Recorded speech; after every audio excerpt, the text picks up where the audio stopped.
আসসালামু আলাইকুম, সবাই কেমন আছেন? আশা করি ইনশাল্লাহ ভালো আছেন। তো আজকে কিন্তু একটু ঘি দিয়ে ভাজা সেমাই রান্না করব। এই সেমাইটা আমার মেয়ের অনেক পছন্দ। তো ভাবলাম একটু অন্যরকমভাবে রান্না করি।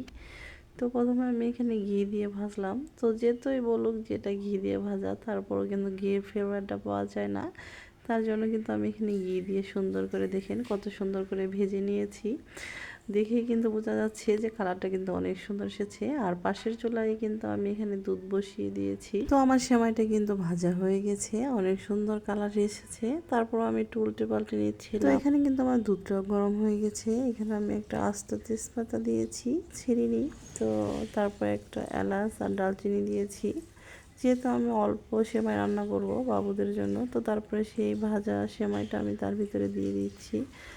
দেওয়ার পর দেখেন অল্প করে, মানে যেহেতু আমার ভাজা, তো অত সময়তে একটু লাগবে না। তারপরে দেখেন কত সুন্দর হয়েছে। তো এরকমভাবে খেয়ে দেখলাম, অনেক ভালো লাগলো। তো সেই পাউরুটি, পায়েস আর সেমাইটা আমরা একসাথেই খেলাম। তো অনেক ভালো লেগেছে আমাদের, মানে অসম্ভব মানে ভালো লেগেছে।